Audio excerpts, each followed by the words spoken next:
নমস্কার, আমি ইন্দ্রাণী। শুরু করছি আজকে। আপনি বাজারে গিয়ে ভিক্টোরিয়া মেমোরিয়াল বা চাঁদের উত্তরভাগের দাম জানতে চান না, এমনকি খুব সাধারণ মানুষ চেতলের পেটি বা 1 কেজি ওজনের লবস্টার বা 2.5 কেজির পদ্মার ইলিশের দাম জানতে চান না। এটা সবাই জানে। সবাই জানেন লাদাখের মানুষজন এয়ার কন্ডিশন মেশিনের দাম জিজ্ঞেস করেন না। কেন? কারণ হয় এগুলো তাদের সামর্থ্যের বাইরে বা এগুলো তাদের প্রয়োজনই নেই। কিন্তু আমাদের সবে প্রাক্তন জাস্টিস অভিজিৎ গাঙ্গুলি প্রকাশ্য জনসভায় এক 70ঊর্ধ্ব মহিলার দাম জিজ্ঞেস করেন, যিনি আবার এই রাজ্যের নির্বাচিত মুখ্যমন্ত্রীও। উনি জনসভায় দাঁড়িয়ে জিজ্ঞেস করেছেন, আপনার দাম কত? ভাবতেই লজ্জা লাগে। ইনি নাকি আমাদের উচ্চ আদালতের বিচারক ছিলেন। কোন মানসিকতার, কোন অশিক্ষার অন্ধকারে বেড়ে উঠলে এ ধরনের প্রশ্ন করা যায়? এবং দেশ জুড়েই এসব চলছে। এক ধারে নারী শক্তির কথা বলা হচ্ছে, অন্য ধারে 1200-2000 টাকা দিয়ে ঠকিয়ে এক মহিলার সাদা কাগজের সই নিয়ে সেটাকে ধর্ষণের অভিযোগপত্র বানিয়ে ফেলা হচ্ছে। রাজ্যের রাজ্যপাল, যিনি প্রকারান্তরে রাজভবন থেকে বিজেপির দফতর চালাতেন, তিনি একাধিক নারী লাঞ্ছনার, এমনকি ধর্ষণের সঙ্গে জড়িত। বিজেপি নেত্রী হায়দ্রাবাদের মাধবীলতা মুসলমান মহিলাদের বোরখা খুলে দেখছেন। ক্যামেরার সামনে তেলেঙ্গানার নিজামাবাদের বিজেপি প্রার্থী ধরমপুরি অরবিন্দ বুথে ঢুকে মুসলিম মহিলাদের ধমকাচ্ছেন কেন তারা বোরখা পরে এসেছেন। আমাদের এই অসভ্য বিচারপতি কিছুদিন আগেই বিচারালয়ে বসতেন, পেছনে থাকতো গান্ধীর ছবি। বিচারক পদ ছাড়ার কদিনের মধ্যেই তিনি এক প্রশ্নের উত্তরে গান্ধী না গডসে তার জবাব দিলেন না। গান্ধী এবং গডসের মধ্যে একজনকে বেছে উঠতে পারলেন না এদেশের উচ্চ আদালতের প্রাক্তন বিচারপতি বিজেপি প্রার্থী অভিজিৎ গঙ্গোপাধ্যায়। তিনিই প্রশ্ন করলেন, আপনার দাম কত? কাকে? রাজ্যের নির্বাচিত মহিলা মুখ্যমন্ত্রীকে প্রকাশ্য জনসভায়। স্বাভাবিকভাবেই সেটাই আমাদের বিষয় আজকে। কত টাকা দিয়ে মহিলা কেনেন জাস্টিস অভিজিৎ গাঙ্গুলি? বঙ্গ রাজনীতিতে কুকথার স্রোত অব্যাহত। এ বিষয়ে রাজ্যের বিজেপি নেতারা বাকিদের থেকে বরাবরই অনেক এগিয়ে। ভোটের মরশুমে এই অশ্রাব্য কুশ্রাব্যই যেন ওই পদ্ম শিবিরের রাজনৈতিক বুলি হয়ে দাঁড়িয়েছে। সদ্য বিচারপতির আসন ছেড়ে লোকসভা ভোটে পদ্ম শিবিরের প্রতিনিধি অভিজিৎ গঙ্গোপাধ্যায়ও সেই ছোঁয়াচ এড়াতে পারছেন না। নির্বাচনী প্রচারে তিনি মুখ্যমন্ত্রী মমতা বন্দ্যোপাধ্যায়ের উদ্দেশ্যে যে মন্তব্য করেছেন তা সভ্য সমাজের সব মাত্রা ছাড়িয়ে গিয়েছে।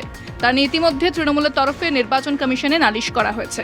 তার পরিপ্রেক্ষিতে তমলুক লোকসভা কেন্দ্রের বিজেপি প্রার্থী অভিজিৎ গাঙ্গুলিকে তার কারণ দর্শানোর নির্দেশ দিয়েছে কমিশন। বিষয়টি বিজেপি প্রার্থী ও শাসক তৃণমূলে পারস্পরিক বিরোধে সীমাবদ্ধ নয়, সামগ্রিকভাবে রাজনৈতিক সংস্কৃতির অবক্ষয়ের এক দৃষ্টান্ত তৈরি করলেন অভিজিৎ। বিজেপির এই নারী শক্তি ইত্যাদির কথাগুলো যে ভুয়ো তা বারবার প্রমাণিত হচ্ছে। কাঠুয়া থেকে উন্নাও, হাতরাস থেকে মণিপুরের বৃত্তান্ত সেটাই প্রমাণ করে। আসলে এটা বিজেপির দর্শন, যা আসলে এক প্রবল পুরুষতান্ত্রিকতার লালন পালনের মধ্যেই বেড়ে উঠেছে। এক বিরাট সময় আরএসএস এর কোনো মহিলা সংগঠনই ছিল না, শাখাতে মহিলাদের নেওয়া হতো না, কারণ তারা মনুবাদে বিশ্বাসী। আরএসএস প্রধান মোহন ভাগবত মনে করেন মহিলাদের স্থান রান্নাঘরে, সন্তান জন্ম দেওয়া আর তাদেরকে মানুষ করে তোলা। কোন মহিলা? সংস্কারী মহিলা, যারা পতির সেবা করবেন, যারা পুরুষ প্রধান সমাজের নির্দেশ মেনে চলবেন। সেই মনুবাদ কি বলে মহিলাদের সম্পর্কে? মনুসংহিতার নির্দেশে কেবল শূদ্রদের জীবন দুর্বিষহ হয়ে উঠবে তা নয়, সমস্ত বর্ণের মহিলাদের সম্পর্কে মনুর নির্দেশ অসভ্য, অমানবিক।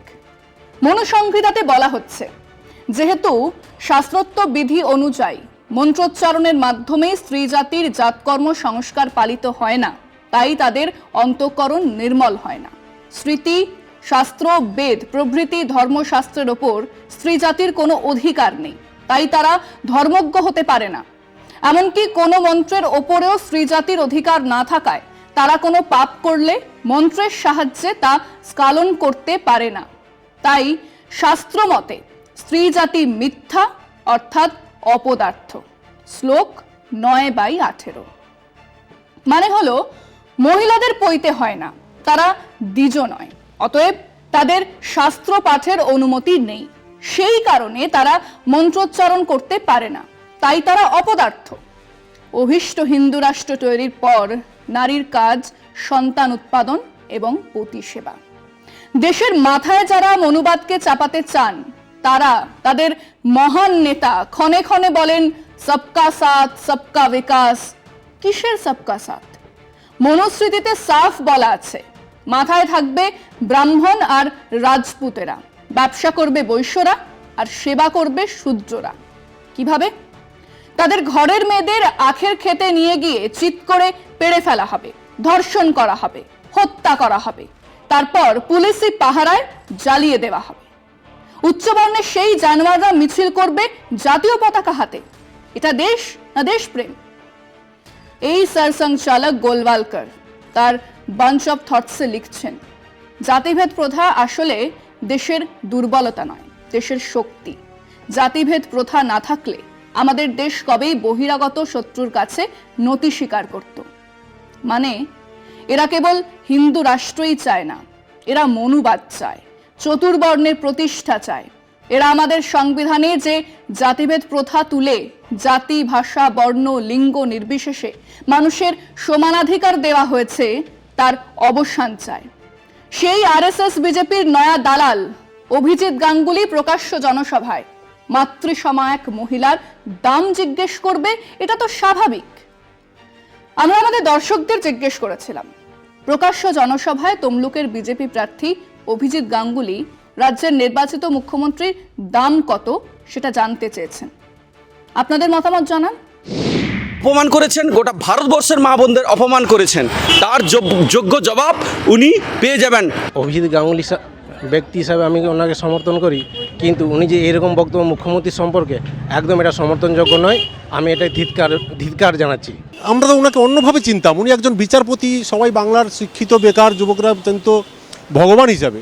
এখন তো মনে হচ্ছে উনি তো বিজেপির সবচেয়ে বড় ডাকাত, গুন্ডা বা টেরিস্ট চাইতে কম নয়। অভিজিৎ গাঙ্গুলি একজন ভদ্র মানুষ, কিন্তু এই বিজেপিতে যোগ দেওয়ার পরে শুভেন্দু অধিকারীর সঙ্গে মিশার পরে শুভেন্দু অধিকারী ভাইরাসটা ওর শরীরে ঢুকে গেছে। তিনি হাইকোর্টের একজন বিচারপতি ছিলেন, তিনি তার মুখ থেকে এরকম ভাষা শোভা পায় না।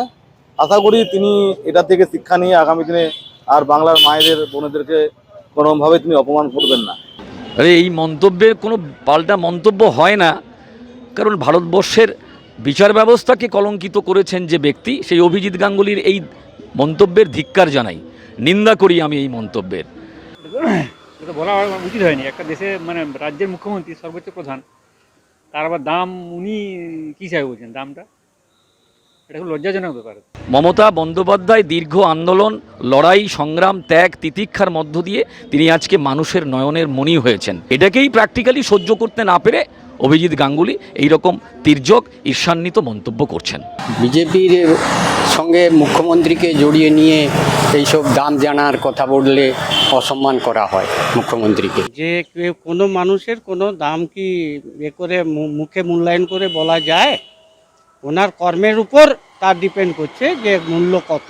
মামাটি মানুষের, কিন্তু তিনি মুখ্যমন্ত্রী, তাই মানুষের কখনো দাম তিনি নির্ধারণ করতে পারেন না। আর সবচেয়ে বড় হচ্ছে আমাদের জননেত্রী মমতা বন্দ্যোপাধ্যায়ের কোনো দাম তিনি মূল্যায়ন করতে পারবেন না, কখনো তিনি বিক্রি হওয়ার জায়গাতে নেই, কারণ তিনি হচ্ছেন 10 কোটি মানুষের নেত্রী। উনি যেটা বলেছেন যে একটা মহিলাকে, এটা খুবই খারাপ মন্তব্য, এবং কি এই হিসেবে আমি ধিক্কার জানাচ্ছি। ভারতবর্ষের একমাত্র মহিলা মুখ্যমন্ত্রী অপমান নয়, এটা সমগ্র নারী সমাজের অপমান বলে আমি মনে করছি।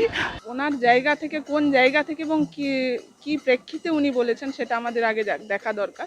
কিন্তু সার্বিকভাবে, এবং আমি যেহেতু একটি মেয়ে, সেদিক থেকে আমি বলবো এটা ঠিক নয়, এরকম একটা কথা বলা বা এরকম একটা প্রশ্ন রাখা ঠিক নয়। ভাষা दोनों तरफ से खराब हो गई है, इधर से भी अटैक होता है तो उसका उत्तर मिलता है। না, এগুলো খুব অপ্রাসঙ্গিক কথাবার্তা, এগুলো চলে না। রাজনীতি রাজনীতির মতো চলবে, ধর্ম ধর্মের মতো চলবে, এবং কেউ কাউকে ব্যক্তিগতভাবে কোনো কিছু আক্রমণ করবে না। একজন মুখ্যমন্ত্রীকে একজন প্রাক্তন বিচারপতি তার এই ধরনের মন্তব্য করাটা কুরুচিকর মন্তব্য বলে মনে হয় আমার। যে পশ্চিমবাংলার মানুষকে সুরক্ষা দিতে হবে, এই সরকারের পতন চাই, সেই পরিপ্রেক্ষিতে উনি বলে। उनका जो सीनियरिटी और उनका जो पोजीशन है, तो ये word is not right. Abhijit Ganguly যেটা বলেছেন উনি ভালো কথাই বলেছেন, তার কারণ মমতা বন্দ্যোপাধ্যায় মানুষের জীবনের দাম বোঝে না। বিশেষ করে মহিলাকে এই ধরনের বলাই যায় না। উনি একজন প্রাক্তন বিচারক, ওনার মুখে কথা শোনা যায় না। অনেক সময় আমরা আমাদের অজান্তেই ছোট লোক, অশিক্ষিত কথাগুলো গরিব, প্রথাগত শিক্ষা না থাকা লোকজনদের উদ্দেশ্য করেই বলে থাকি। কিন্তু মাঝে মধ্যেই এই অভিজিৎ গাঙ্গুলির মতো প্রকৃত ছোট লোক এবং অশিক্ষিত মানুষজন যখন আমাদের সামনে দাঁড়ায় তখন বুঝতে পারি প্রথাগত শিক্ষা বা অর্থনৈতিক সচ্ছলতা মানুষকে বড় বা শিক্ষিত করে তুলবেই এমন কোনো গ্যারান্টি নেই, বরং মোদির গ্যারান্টিওয়ালা এই প্রকৃত অশিক্ষিত ও ছোট লোক আরএসএস বিজেপির পাঁকে অনায়াসে জন্ম নেয়, বেড়ে ওঠে। তাই আমাদের পাল্টা প্রশ্ন সবে প্রাক্তন জাস্টিস অভিজিৎ গাঙ্গুলিকে। আপনার কথায় খুব পরিষ্কার যে আপনি মহিলা কেনেন, কেবল জানতে চাই আপনি কত দামে কেনেন, কোথা থেকে কেনেন, কত দিন ধরে কেনেন। আজকে এ পর্যন্তই। দেখতে থাকুন কলকাতা টিভি, রাত দিন 7 দিন।